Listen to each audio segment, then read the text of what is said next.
अस्सलाम वालेकुम। मैं सहर खान गोल्डन टाइम्स में आपका खैर मकदम करती हूँ। मंगलौर समाज में अमन अमान और कानून की पासदारी को बरकरार रखने के लिए उत्तराखंड पुलिस की जानिब से चलाए जा रहे ऑपरेशन प्रहार के तहत मुस्तकिल तौर पर सख्त कार्रवाई जारी है। इसी सिलसिले में मंगलौर पुलिस ने पिछले 10 दिनों के अंदर इनामी मुजरिमों समेत कई दर्जन वंचित अफराद को गिरफ्तार करके जेल की सलाखों के पीछे पहुंचा दिया है।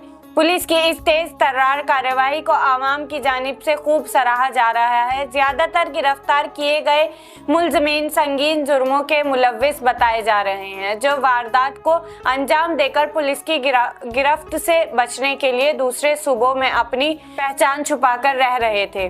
सीओ मंगलौर अभिनय चौधरी ने तफसीलात बताते हुए कहा कि सूबों भर में जारी ऑपरेशन प्रहार के तहत बरसों से चल रहे मुजरिमों के धरपकड़ की जा रही है।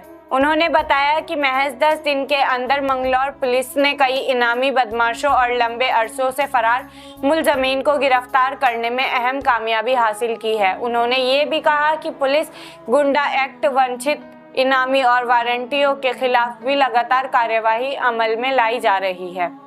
सीओ अभिनय चौधरी के मुताबिक ये कार्यवाही आगे भी इसी तरह जारी रहेगी ताकि समाज में कानून का राज कायम रहे और अमन और सुकून बरकरार रखा जा सके।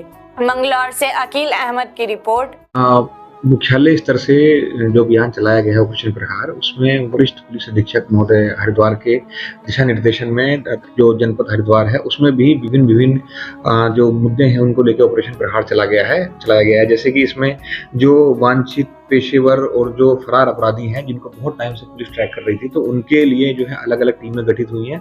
और अगर मैं मंगलौर थाने की बात करूं तो हमने 3 इनामी अपराधियों को इसमें गिरफ्तार किया है। उसी के साथ में कुल जो 38 वारंटी थे वो भी पिछले 10 दिनों में गिरफ्तार किए गए हैं। इसी के साथ में जो स्ट्रीट क्राइम है, शांति भंग है और जो गुंडा है, उसमें भी प्रभावी कार्यवाही मंगलौर थाने द्वारा की गई है। और इसमें एक सत्यापन अभियान वाला भी एक कंपोनेंट इसमें जोड़ा गया है, तो ताकि जो लोग बाहर से रह रहे हैं, जो संदिग्ध हैं, अब मान लीजिए कि किसी दूसरे प्रदेश के वो लोग अपराधी हैं और हमारे यहाँ बहुत चैन से अपनी आइडेंटिटी छुपा के जी रहे हैं, तो उनका भी जो है सत्यापन अभियान चलाया गया है और उसमें से कुछ लोगों के खिलाफ जो है वो कार्यवाही भी की गई है जो संदिग्ध पाए गए हैं।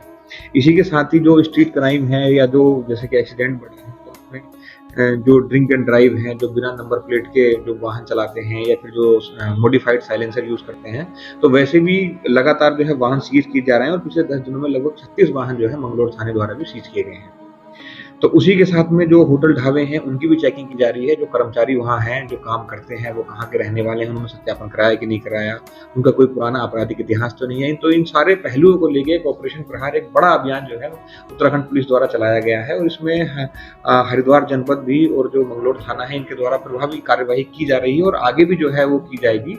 तो इसी के साथ मैं पब्लिक से भी अपील कर रहा हूँ कि अगर आपके पास आसपास भी कोई ऐसे संदिग्ध लोग हैं जिन पे आपको शक है या आपको लगता है कि इनका कोई आपराधिक प्रवृत्ति के लोग हैं और ये जो है आइडेंटिटी छुपा के रह रहे हैं, तो उनकी भी सूचना आप पुलिस को दें। पुलिस उनके खिलाफ भी जो है अभियान चलाकर उनकी सत्यापन उनका चेक करके और जो कहाँ के रहने वाले हैं और क्या उनका आपराधिक इतिहास है, उस सारे बिंदुओं पर जो है पहलुओं पर काम करेगी।